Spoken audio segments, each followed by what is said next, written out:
사무엘은 왕을 구하는 것이 하나님을 버리는 일이라는 사실을 다시 한번 강조합니다. 그럼에도 이스라엘 백성은 그의 말을 거절하고 끝까지 왕을 세워야 할 것을 고집했습니다.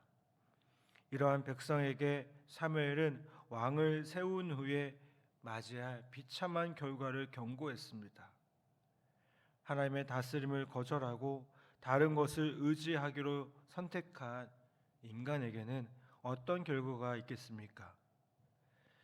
이스라엘 백성은 이방을 따라 군사적으로 강력한 왕이 필요하다고 생각했습니다. 사무엘은 이러한 백성의 요구를 가지고 하나님께 나아가 기도했습니다. 하나님은 사무엘의 기도를 들으시고요, 왕을 구하는 이스라엘 백성이 막닥들일 비참한 결과를 경고하십니다. 그것은 이스라엘 백성이 왕에게 기대하는 평화와 안정 대신 왕의 종이 되어서 고통을 당할 것이라는 말씀이었습니다. 왕은 백성이 수고에 얻은 소출을 강제로 빼앗을 뿐만 아니라 폭력과 억압으로 백성을 다스릴 것입니다. 이스라엘을 향한 하나님의 이러한 경고는 그들의 역사에서 증명되었습니다. 사울을 비롯한 이스라엘의 수많은 왕이 하나님을 거역했고요, 백성을 착취했습니다. 그런데 사람들은 누구도 예외 없이 자신을 행복하게 해줄 왕들을 찾아 헤매고 있음을 보게 됩니다. 여러분, 어떤 사람은 돈을 왕으로 삼고요, 어떤 사람은 명예와 지위를 왕으로 삼아 따릅니다. 그래서 수단과 방법을 가리지 않고 돈을 버는데 혈안이 되고요, 명예와 지위를 얻기 위해서 다른 사람들을 밟고 올라섭니다. 하지만 하나님 아닌 것들을 왕으로 삼으면 평안과 참된 안식은 보장되지 않음을 보게 됩니다. 오히려 불안과 고통만 있을 뿐입니다. 여러분, 그러므로 아무리 세상 사람들이 따르는 왕이 화려해 보일지라도 우리는 하나님 외에 다른 것을 왕으로 섬기지 않도록 경계해야 될 줄 믿습니다. 왕을 구한 백성에게 주신 하나님의 경고를 기억하고 하나님만을 왕으로 섬기는 우리 모두 되기를 간절히 바랍니다. 왕을 구한 이스라엘 백성에게 하나님께서 주신 또 다른 경고는 그들의 기도에 응답하지 않으시겠다는 겁니다.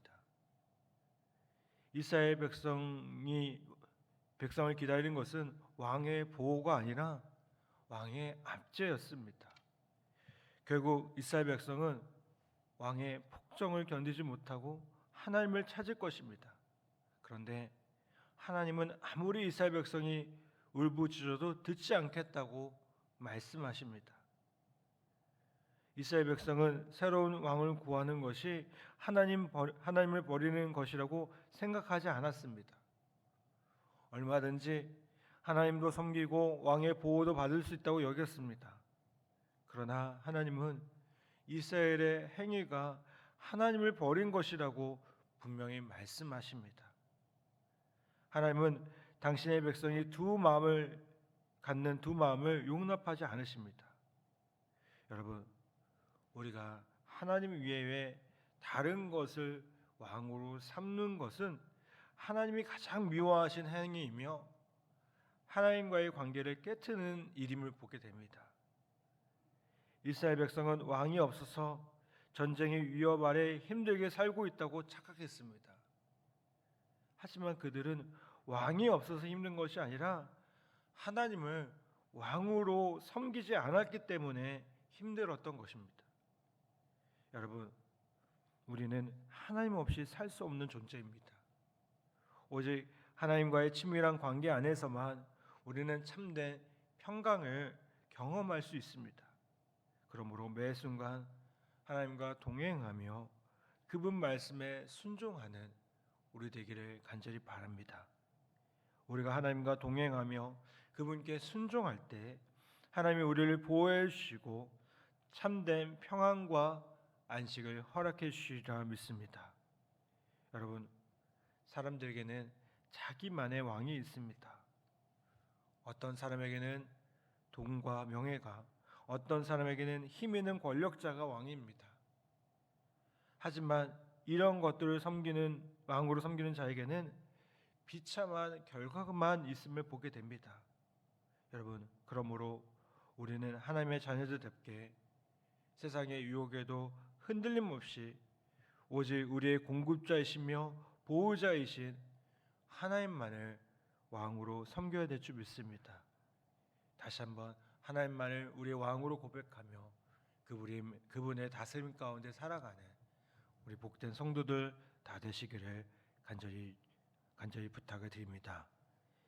이 시간 함께 기도하겠습니다. 수요일 함께 기도하는